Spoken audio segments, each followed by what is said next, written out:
Hello friends, question का NCERT book geography अध्याय 2 हमारी पृथ्वी के अंदर। हमारी पृथ्वी एक गतिशील ग्रह है। इसके अंदर एवं बाहर निरंतर परिवर्तन होता रहता है। और क्या आपने कभी सोचा है कि पृथ्वी के आंतरिक भाग में क्या है और पृथ्वी किन पदार्थों से बनी है? तो हमारी पृथ्वी क्या है? एक गतिशील ग्रह है और इसके अंदर एवं बाहर निरंतर क्या होता है? परिवर्तन होते रहता है। और कभी हमने सोचा है कि पृथ्वी के आंतरिक भाग में क्या है और पृथ्वी किन पदार्थों से बनी है? इन सब के बारे में इस चैप्टर में पढ़ेंगे हम लोग। देखिए, डू यू नो में क्या आप जानते हैं विश्व की सबसे गहरी खान दक्षिण अफ्रीका में स्थित है। तो विश्व का सबसे जो गहरी खान है, सबसे ज़्यादा गड्ढा वाला, तो वो दक्षिण अफ्रीका में स्थित है तथा इसकी गहराई लगभग 4 किलोमीटर है। तो इसकी गहराई कितनी है? 4 किलोमीटर। और तेल की खोज में इंजीनियर 6 किलोमीटर गहराई तक खोद चुके हैं। तो तेल की खोज के लिए उन्होंने इंजीनियरों ने क्या किया? 6 किलोमीटर गहराई तक 6 किलोमीटर तक गहराई तक खोद चुके हैं। ठीक है, कितनी? 6 किलोमीटर तक खोद चुके हैं। पृथ्वी के केंद्र तक पहुंचने के लिए पृथ्वी का जो केंद्र है, जो पृथ्वी का केंद्र है, उस तक पहुंचने के लिए जो बिल्कुल असंभव है। तो पृथ्वी का जो केंद्र है ना, उस तक पहुंचने के लिए लगभग असंभव ही है, मतलब बिल्कुल से असंभव है। आपको समुद्र की सतह पर 6000 किलोमीटर गहराई तक खोदना होगा। फिर आपको कितना होगा? जो समुद्र है तो उसमें उसके अंदर उसकी सतह पर, समुद्र की सतह पर 6000 किलोमीटर गहराई तक खोदना होगा। अगर पृथ्वी के केंद्र तक पहुंचने के लिए बात करें तो ये समुद्र की जो सतह है उस पर 6000 किलोमीटर गहराई तक खोदना होगा, लेकिन ये बिल्कुल असंभव ही है। देखिए, पृथ्वी का आंतरिक भाग, ये पृथ्वी का आंतरिक भाग के बारे में। एक प्याज की तरह पृथ्वी भी एक के ऊपर एक सकेंद्रीय है। जिस प्रकार प्याज में एक एक परत लगा हुआ है, उसी प्रकार हमारा पृथ्वी भी एक के ऊपर एक सकेंद्रीय है और परतों से बनी है, सकेंद्रीय परतों से बनी है, जैसे इस चित्र में दिया हुआ है। पृथ्वी की सतह की सबसे ऊपरी परत को परपट्टी कहते हैं। जो सबसे ऊपरी वाला परत है इसको क्या कहेंगे? परपट्टी। और यह सबसे पतली परत होती है। तो ये क्या होती है? काफ़ी पतली होती है।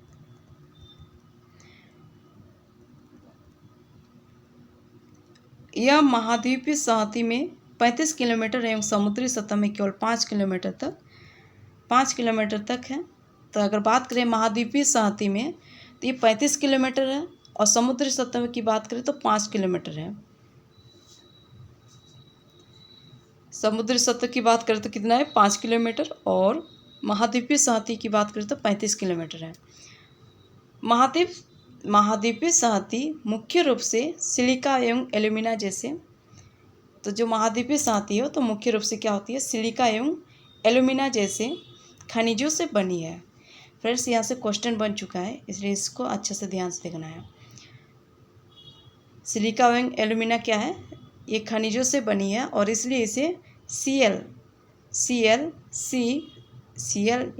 सिलिका तथा एल यानी एल्यूमिना। जो Cl है ना, सी का मतलब सिलिका हो गया और एल का मतलब एल्यूमिना हो गया। कहा जाता है कि महासागर की परपट्टी मुख्यतः सिलिका एवं मैग्नीशियम की बनी है। तो ऐसा कहा जाता है कि जो महासागर की परपट्टी है वह मुख्यतः सिलिका और मैग्नीशियम की बनी हुई है और इसलिए इसे क्या कहेंगे? सीमे यानी सी से सिलिका तथा में से मैग्नीशियम कहा जाता है। बात करें महाद्वीपीय परपट्टी, महाद्वीपीय संहति की, तो ये क्या है? ये Cl यानी सिलिका और एल्यूमिनियम। और समुद्र की बात करें तो सीमे यानी सिलिका तथा मैग्नीशियम कहा जाता है। यही देखें ना हम लोग यहाँ पर। देखिए, महाद्वीपीय संहति मुख्य रूप से क्या होते हैं? सिलिका एवं एल्यूमिना जैसे, और इसलिए इसे Cl यानी सिलिका तथा एल एल्यूमिना कहा जाता है। और महासागर की परपट्टी क्या हो गया? सिलिका एवं मैग्नीशियम, तो इसलिए इसको सीमे यानी सी से सिलिका, में से मैग्नीशियम कहा जाता है। Cl और सीमे समझ में आ गया आप लोगों को? परपट्टी के ठीक नीचे मेंटल होता है। फिर जो परपट्टी हो गया उसके ठीक नीचे क्या हो गया, मेंटल, जो 2900 किलोमीटर की गहराई तक फैला होता है। तो ये क्या होती है, 2900 किलोमीटर गहराई तक फैला होता है। इसके सबसे आंतरिक परत को क्रोड है। तो इसका जो सबसे आंतरिक परत है ना, तो वो क्या है, क्रोड है। जैसे इस चित्र में दिखाया गया है, ये महाद्वीपीय परत है, ये महाद्वीपीय परपट्टी है, महासागरीय परपट्टी है। देखिए ये महाद्वीपीय वाला भाग है, महाद्वीपीय परपट्टी हो गया, ये महाद्वीप हो गया, और इधर महासागर हो गया, फिर महासागर परपट्टी इसके नीचे, देखिए नीचे वाला भाग। इधर हम लोग देख रहे थे ई साइड वाला एरिया, इधर मेंटल है, ये आंतरिक कोर का भाग हुआ। इधर फिर क्या हो गया, आपका मेंटल हो गया, फिर इधर क्रोड सीमा, आंतरिक कोर का भाग हो गया, इधर क्या हो गया, मेंटल भाग हो गया, फिर ये वाला थोड़ा सा दिख रही है, क्रोड सीमा हो गया, ये क्रोड सीमा हो गया, फिर ये क्या हो गया, ये बाह्य क्रोड हो गया, ये क्या हो गया, बाह्य क्रोड। ठीक है, ये क्या हो गया आपका स्थलमंडल, और जो ये ऊपर वाला भाग है ये क्या हो गया आपका परपट्टी।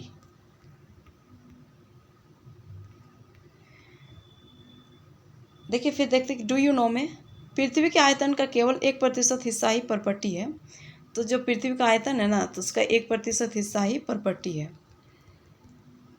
और 84% मेंटल एवं 15% हिस्सा क्रोड है। तो जो 84% मेंटल एवं क्या होता है, 84% मेंटल एवं 15% क्या है, क्रोड है। 84% मेंटल है और 15% हिस्सा क्रोड है, और 1% हिस्सा ही क्या है, पृथ्वी का आयतन। 1% हिस्सा ही पृथ्वी का आयतन परपट्टी का है। और इधर देखिए पृथ्वी की जो त्रिज्या है 6371 किलोमीटर है। तो पृथ्वी का जो त्रिज्या है, जो पृथ्वी का व्यास में से आधा भाग मतलब 6371 किलोमीटर है।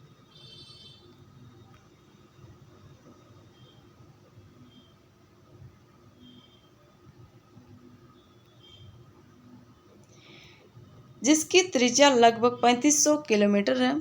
तो जिसकी त्रिज्या 3500 किलोमीटर है, इधर हम लोग देखे थे ना, एक करोड़ की त्रिज्या कितनी होगी, 3500 किलोमीटर है, और ये मुख्यतः निकल एवं लोहे की बनी होती है। तो मुख्यतः किसकी, निकल और लोहे की बनी होती है, जिसको नीफे कहा जाता है। ये क्या बना, इसको क्या कहेंगे, नीफे, निकल और फेरम, निकल तथा फेरम, निकल तथा फेरम, तो लोहे और निकल का बना होता है ना, तो निकल तथा फेरम क्या कहेंगे, फेरस लिखा हुआ है इसमें, फेरस, फेरस कहते हैं। केंद्रीय क्रोड का तापमान एवं काफ़ी उच्च होता है। तो जो केंद्रीय क्रोड होता है ना, उसका तापमान बहुत ज़्यादा होता है, काफ़ी उच्च होता है, बहुत ज़्यादा तेज होता है,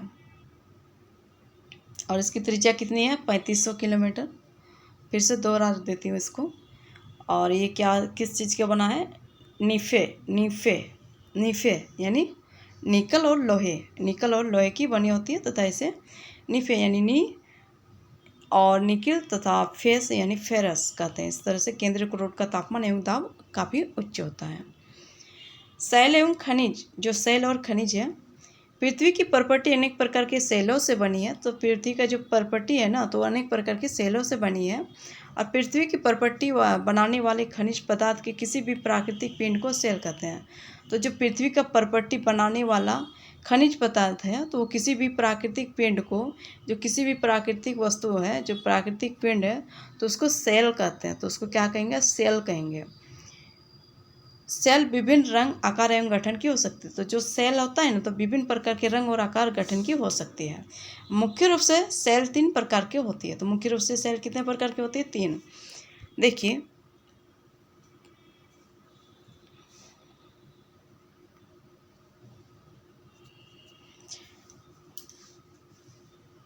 जो पृथ्वी का परपट्टी बनाने वाला जो पदार्थ है, जो खनिज पदार्थ है, तो उसके किसी भी प्राकृतिक पिंड को सेल कहा जाता है। और सेल क्या होता है, विभिन्न रंग का, आकार का और गठन का हो सकता है। तो ये मुख्य रूप से कितने प्रकार के हैं, 3 प्रकार के हैं।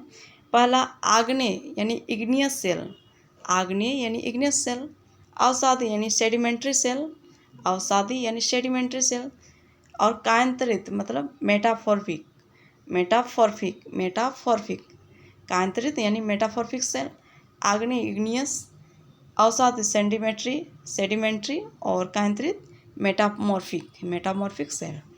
द्रवित मैग्मा ठंडा होकर ठोस हो जाता है। तो क्या होता है, जब जो द्रव वाला मैग्मा है वो ठंडा होकर ठोस हो जाता है, और इस प्रकार बने सेल को आग्नेय सेल कहते हैं। जो द्रव वाला मैग्मा था वह ठंडा होकर ठोस बन गया, उसको क्या कहेंगे, आग्नेय सेल। इन्हें प्राथमिक सेल भी कहते हैं। तो आग्नेय सेल को क्या कहेंगे फ्रेंड, प्राथमिक सेल भी कहेंगे। और ये वाला क्वेश्चन में आ चुका है कि प्राथमिक सेल किसे कहा जाता है। आग्नेय सेल 2 प्रकार की होती है। तो आग्नेय सेल कितने प्रकार की होती है, 2 प्रकार की होती है। पहला अंतर्वेदी, दूसरा बहिर्वेदी। पहला अंतर्वेदी, दूसरा बहिर्वेदी सेल। क्या आप ज्वालामुखी से निकलने वाले लावा की कल्पना कर सकते हैं। तो जिस प्रकार से ज्वालामुखी की लावा निकलती है तो किस प्रकार की होती है, पहले एक द्रव के रूप में होती है, इसके बाद सूख जाता है तो कैसे बन जाता है, ठोस बन जाता है। वास्तव में आग की तरह लाल द्रवित मैग्मा ही लावा है। तो उसी तरह जो आग की तरह है उसी तरह लाल द्रवित मैग्मा ही लावा है, जो पृथ्वी के आंतरिक भाग से, जो पृथ्वी का भीतर वाला भाग से निकलकर सतह पर आ जाता है। भीतर वाला भाग से यहाँ सतह पर आ जाता है। जब द्रवित लावा पृथ्वी की सतह पर आता है तो ये तेजी से ठंडा होकर ठोस बन जाता है। जैसे ही ऊपर आया फिर ठंडा होकर ठोस बन गया। पर्पटी पर इस प्रकार से बने सेल को बहिर्वेदी और आग्नेय सेल कहते हैं। जो अंदर से निकलता है तो उसको क्या कहेंगे, अंतर्वेदी सेल, और जब बाहर में ठंडा होकर रह गया तो उसको क्या कहेंगे, बहिर्वेदी सेल यानी आग्नेय सेल। ठीक है।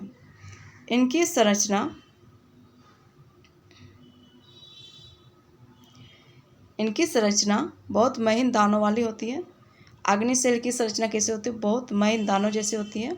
उदाहरण के लिए बेसाल्ट, उदाहरण की बात करें तो बेसाल्ट है। और दक्कन पठार, फ्रेंड यहाँ से ना मैचिंग वाला क्वेश्चन आ चुका है। आग्नेय सेल का उदाहरण क्या है, बेसाल्ट। इस प्रकार से दक्कन पठार बेसाल्ट सेलों से ही बना है। जो दक्कन का पठार है वो बेसाल्ट सेलों से बना है। और द्रवित मैग्मा कभी कभी भूपर्पटी के अंदर, जो द्रवित मैग्मा है तो कभी कभार ऐसा होता है भूपर्पटी के अंदर ही गहराई में ठंडा हो जाता है, और इस प्रकार बने जो ठोस सेलों को अंतर्वेदी आग्नेय सेल कहते हैं। तो जो बोले ना, जो अंदर में रहता है, जो भीतर में रहता है अंदर में, तो वो क्या होता है, वो ऐसा वाला मैग्मा ठंडा होके अंदर में ही क्या कहेंगे, सेल का निर्माण करता है। तो उसी को क्या कहेंगे, अंतर्वेदी आग्नेय सेल। अंदर में ही ठंडा होके सेल बन जाता है, उसी को क्या कहेंगे, अंतर्वेदी आग्नेय सेल। धीरे धीरे ठंडा होने के कारण ये बड़े दानों का रूप लेता है। जो ऊपर वाला ठंडा होता है ना तो वो छोटे छोटे दानों का रूप होता है, क्योंकि ये बहुत जल्दी ठंडा हो जाता है। और नीचे में जो रहता है ना अंदर में, तो ये धीरे धीरे ठंडा होता है, इसीलिए इसका दानों का रूप बड़ा होता है, बड़े दानों का रूप लेता है। तो इसका उदाहरण क्या है, ग्रेनाइट ऐसे ही सेल का एक उदाहरण है। तो बहिर्वेदी सेल का उदाहरण क्या है, बेसाल्ट, और अंतर्वेदी आग्नेय सेल का उदाहरण क्या है, ग्रेनाइट। लई मसालों तथा दानों का चूर्ण बनाने के लिए जिन अपघर्षण पत्थरों का उपयोग होता है वे ग्रेनाइट का बने होते हैं। तो जो मसालों की बात करें, लई की बात करें, तो वो जिस दानों का चूर्ण बनाने के लिए जिन अपघर्षण जो मतलब जिससे घिसा जाता है ऐसे पत्थरों का उपयोग होता है, वे ग्रेनाइट के बने होते हैं। वे किस चीज़ का बने होते हैं, ग्रेनाइट का। सेल लुढ़क कर, चटक कर तथा एक दूसरे से टकराकर छोटे छोटे टुकड़ों में टूट जाती है। इन छोटे कणों को अवसाद कहते हैं। जब सेल लुढ़क कर, चटक कर, एक दूसरे से टकरा कर, एक दूसरे के साथ टकरा कर जो छोटे छोटे टुकड़ों में टूट जाती है, तो इन छोटे कणों को क्या कहेंगे, अवसाद। ये अवसाद हवा, जल आदि के द्वारा एक स्थान से दूसरे स्थान पर पहुंचाकर जमा कर दिए जाते हैं। ये अदृढ़ अवसाद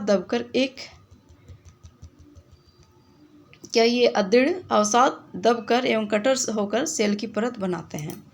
इस प्रकार की सेलों को अवसादी सेल कहते हैं। तो यह दृढ़ होते हैं और अवसाद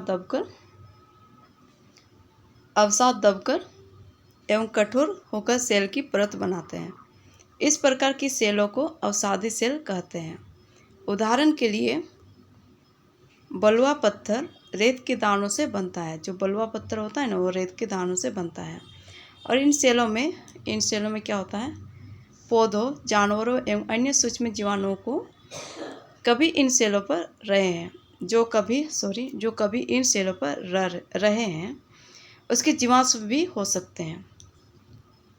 तो ये सेल क्या होता है, इन सेलों में पौधों, जानवरों एवं अन्य सूक्ष्म जीवाणुओं जो कभी इन सेलों पर रह रहे थे उनकी जीवाश्म भी हो सकते हैं। कौन सा सेल में? अवसादी सेल में। यानी अवसाद जो बचा रहता है उसी से बनता है अवसादी सेल। याद रखने के लिए एक ट्रिक भी है। जीव जंतु के अवसाद से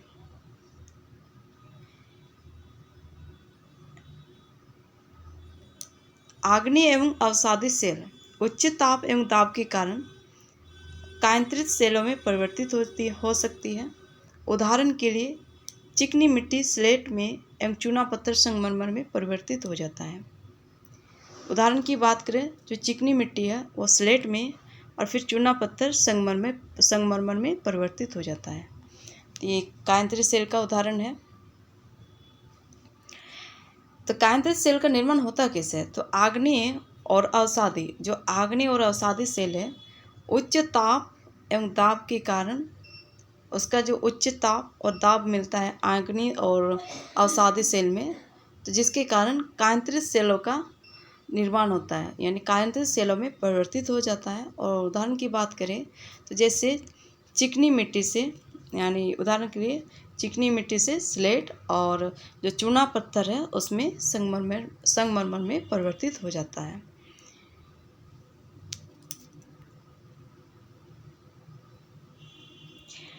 देखिए शब्द की उत्पत्ति। इग्नियस यानी लैटिन शब्द इग्नियस जिसका अर्थ है अग्नि। लैटिन शब्द इग्निस है और जिसका अर्थ है अग्नि।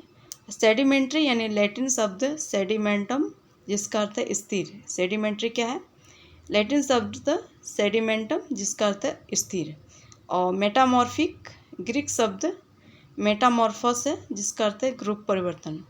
ये मेटामॉर्फिक क्या है? ग्रीक शब्द का, और मेटामॉर्फोस जिसका अर्थ है रूप परिवर्तन, यानी रूप परिवर्तन। फिर से एक बार रिपीट करती हूँ। इग्नियस का मतलब लैटिन शब्द इग्निस जिसका अर्थ हो गया अग्नि, आग। और सेडिमेंट्री लैटिन शब्द सेडिमेंटम जिसका अर्थ हो गया स्थिर। और फिर मेटामॉर्फिक ग्रीक शब्द का है ये मेटामॉर्फोस जिसका अर्थ हो गया रूप परिवर्तन, चेंजेबल। फिर शब्दावली। जीवाश्म सेलों की परतों में दबे मृत पौधों एवं जंतुओं के अवशेषों को जीवाश्म कहते हैं। तो जो सेल के अंदर दबा हुआ होता है ना, तो उसको क्या कहेंगे? सेलों की परतों में जो दबा मृत पौधा एवं जंतु है उसके अवशेष को क्या कहेंगे? जीवाश्म। एक कायांतरित सेल का एक उदाहरण है। कायांतरित सेल में परिवर्तित अवसादी सेल है।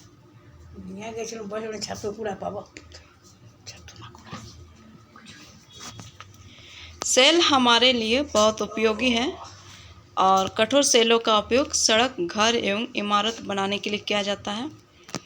आप पत्थरों का उपयोग कई खेलों में करते हैं। उदाहरण के लिए 7 पत्थर, यानी बात करें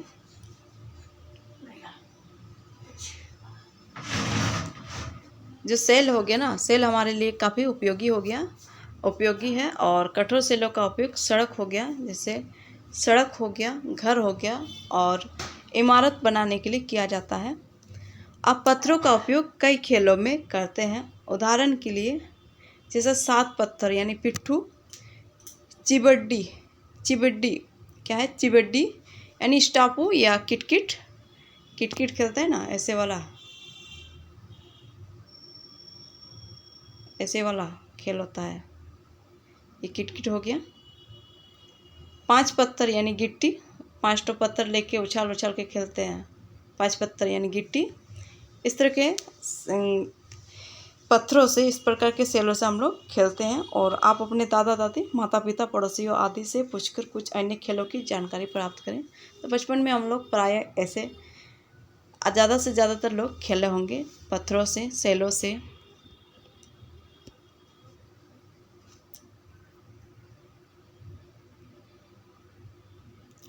देखिए, लाल किला लाल बलुआ पत्थर से बना है। जो लाल किला है लाल बलुआ पत्थर से बना है। ताजमहल सफ़ेद संगमरमर से बना है।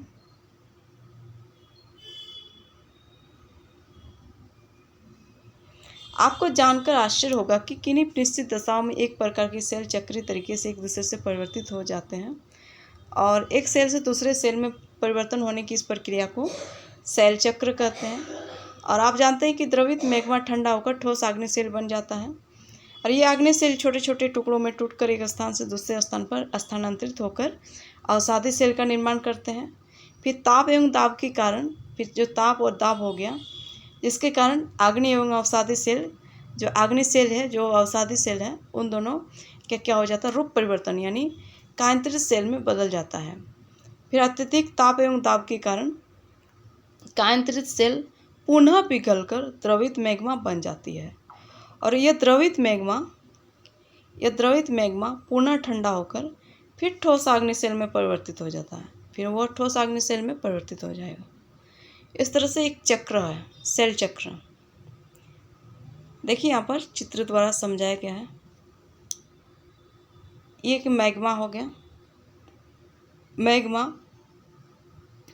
ठंडा होकर आग्नेय सेल का निर्माण किया।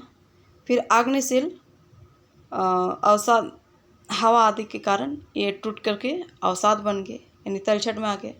फिर अवसादी सेल का निर्माण हुआ। फिर अवसादी सेल को धूप ताप आदि के कारण फिर ये कायांतरित सेल बन गया। आग्नेय सेल और अवसादी सेल दोनों का धूप ताप के कारण, उच्च ताप के कारण कायांतरित सेल में परिवर्तित हो गया। फिर कायांतरित सेल भी अधिक ताप धूप के कारण ये फिर से ये पिघल गया, फिर से ये मैग्मा का निर्माण किया।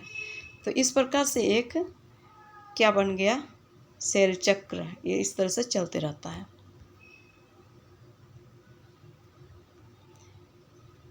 सेल विभिन्न खनिजों से बनी होती है और खनिज प्राकृतिक रूप में पाए जाने वाले पदार्थ हैं और जिनका निश्चित भौतिक गुणधर्म एवं निश्चित रासायनिक मिश्रण होता है। तो क्या होता है, जो सेल जो खनिज पदार्थ है तो उसका निश्चित भौतिक गुणधर्म होता है और निश्चित रासायनिक मिश्रण होता है। और खनिज मानव जाति के लिए बहुत महत्वपूर्ण है। तो खनिज पदार्थ जो है ना, तो मानव जाति के लिए काफ़ी महत्वपूर्ण होता है। कुछ का उपयोग ईंधन की तरह होता है, जैसे कोयला हो गया, जैसे प्राकृतिक गैस हो गया और पेट्रोलियम हो गया, ये सब ईंधन के रूप में होता है। और कुछ का उपयोग उद्योगों के लिए, औषधि एवं उर्वरक में भी होता है। कुछ का उपयोग क्या होता है, जो उद्योग है, जो औषधि है, फिर जो उर्वरक है खेत में डालने के लिए, जैसे लोहा, एल्युमिनियम, सोना, यूरेनियम आदि। तो इस प्रकार से खनिज का अलग अलग भौतिक गुण है, रासायनिक मिश्रण है, उद्योग के लिए औषधि एवं उर्वरक, फिर कुछ जैसे लोहा, एल्युमिनियम, सोना, यूरेनियम आदि। इस प्रकार से अलग अलग प्रकार के खनिज पदार्थ होते हैं।